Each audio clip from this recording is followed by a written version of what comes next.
क्या supreme court से डर गए हैं मोदी?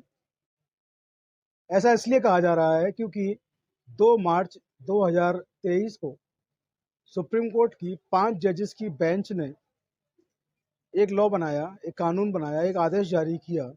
उस आदेश में उन्होंने कहा कि चुनाव जो है, भारत का जो चुनाव है, एक कमेंट में बताता हूँ उस ऑर्डर का।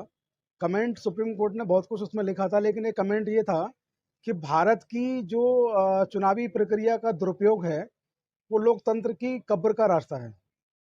तमाम अखबारों में हेडिंग छपी थी, तमाम अखबारों में ये आदेश छपा था।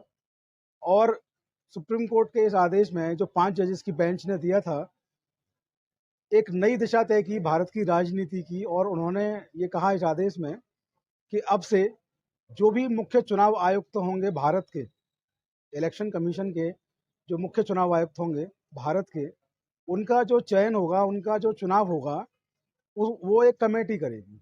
और उस कमेटी में 3 लोग होंगे। वे 3 लोग जो होंगे, वो सबसे पहले उस कमेटी में जो मेंबर होंगे, वो होंगे देश के जो भी प्रधानमंत्री होंगे वो। दूसरे उस कमेटी के जो मेंबर होंगे, वो होंगे नेता प्रतिपक्ष, यानी कि नेता विपक्ष, पार्लियामेंट में जो भी विपक्ष के नेता होंगे। और तीसरा उन्होंने कहा कि या तो सुप्रीम कोर्ट के सीजेआई या सीजेआई की सिफारिश पर नियुक्त कोई अन्य सुप्रीम कोर्ट के जज। 3 जजेस की सॉरी 3 लोगों की कमेटी ये तय करेगी कि चुनाव आयुक्त जो है वो कौन हो, उसका चुनाव जो है वो 3 लोग करेंगे। आप फिर से समझिए, प्रधानमंत्री, नेता विपक्ष और सीजीआई या सीजीआई द्वारा नामित कोई अन्य सुप्रीम कोर्ट के जज, ये 3 लोग तय करेंगे कि चुनाव आयुक्त जो है भारत का वो कौन होगा। ये 3 लोग तय करेंगे कि कैसे होगा।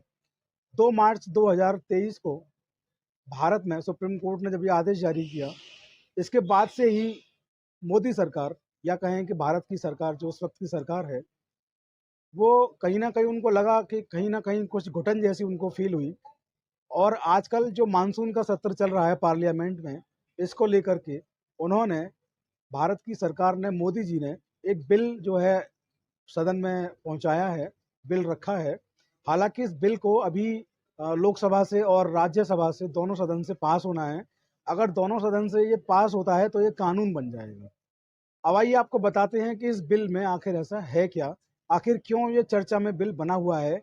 और ऐसा क्या है कि सुप्रीम कोर्ट जो है, ये बिल अगर आता है, ये कानून अगर बनता है, तो सुप्रीम कोर्ट की पावर जो है वो कैसे खत्म हो जाएगी, कैसे कम हो जाएगी, या कैसे मोदी जी ने सीजीआई की पावर को लिमिटेड कर दिया है, उन पर लगाम लगा दी है।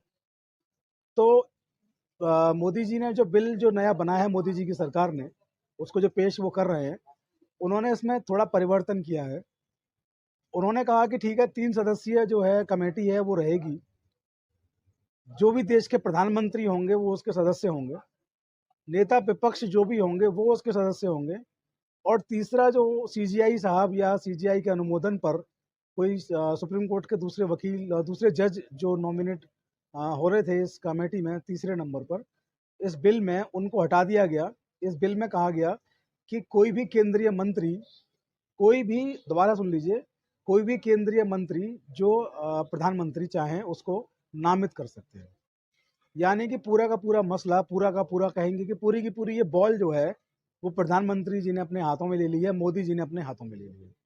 अब मसला साफ है कि अगर कोई बिल ऐसा, ये कानून बना देते हैं और चुनाव जो मुख्य चुनाव आयुक्त भारत इलेक्शन कमीशन के जो चीफ होंगे, उनका चुनाव अगर होता है, तो आप समझिए कि फिर चुनाव आयुक्त कौन होगा। जो नेता विपक्ष है उनके पास केवल एक वोट है, और जो प्रधानमंत्री होंगे उनके पास एक अपना वोट होगा। दूसरा उनके पास उनका जो केंद्रीय मंत्री है उनका वोट होगा, जिसको खुद प्रधानमंत्री नामित करेंगे। यानी कि प्रधानमंत्री के पास 2 वोट होंगे और नेता विपक्ष के पास केवल 1 वोट होगा। तो 2-1 के बहुमत से वो जिसको भी चाहेंगे चुनाव का आयुक्त बना देंगे। भारत का मुख्य चुनाव आयुक्त वो नामित कर पाएंगे, चुन पाएंगे।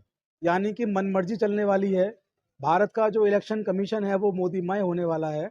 विपक्ष के ऐसे आरोप हैं, विपक्ष लगातार आरोप लगा रहा है कि मोदी जी चुनाव आयोग को समाप्त करके मोदी मय चुनाव आयोग बनाना चाहते हैं, और जो कानून ला रहे हैं वो काला कानून है, इसको लागू नहीं होना चाहिए। विपक्ष जो आप है, आजकल आप देख पाएंगे कि विपक्ष टीवी में, जब आप टेलीविज़न देखेंगे तो वहाँ पे मानसून सेशन जब आप देखेंगे, संसद का जो सत्र चल रहा है वहाँ पर देखेंगे तो विपक्ष का लगातार यही कहना है कि ये कानून नहीं आना चाहिए, इससे चुनाव में धांधली होगी। और संसद भवन के बाहर जब वो टीवी चैनल्स को इंटरव्यू देते हैं या कहीं से भी कोई इंटरव्यू विपक्ष का नेता कोई दे रहा है तो वो कह रहे हैं कि ये बहुत गलत है, ऐसा नहीं होना चाहिए।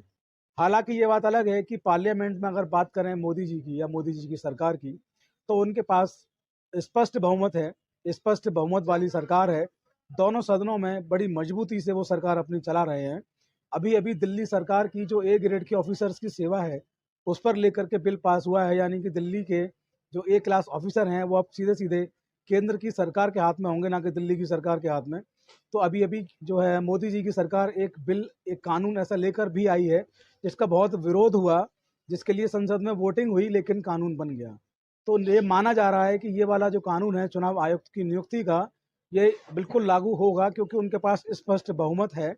और सुप्रीम कोर्ट का आदेश जो 2 मार्च 2023 को दिया गया था, ये कानून बनने के बाद से उसको उलट दिया जाएगा, उसको पलट दिया जाएगा, या सीधे शब्दों में कहें कि उस कानून का, उस ऑर्डर का अस्तित्व समाप्त हो जाएगा। तो क्या होगा भविष्य में, इसके लिए आप लोग बने रहें चौधरी लीगल एसोसिएट पर। जो भी कुछ होगा उससे आपको अपडेट कराएंगे, आपको बताएंगे। आज के वीडियो में फिलहाल इतना ही। आप लोगों को वीडियो अच्छा लगा हो तो इसको आप लोग मैक्सिमम लोगों तक शेयर करें, फॉरवर्ड करें, चैनल को सब्सक्राइब करना ना भूलें और नोटिफिकेशन का जो बेल है उसको ऑल पर सेलेक्ट करना ना भूलें। इसके साथ ही आप लोग हमें official Prateek Chaudhary YouTube channel पर सब्सक्राइब कर सकते हैं और Facebook page, Instagram page Chaudhary legal associate पर फॉलो कर सकते हैं। आज के वीडियो में इतना ही। जय हिंद, जय भारत, नमस्कार।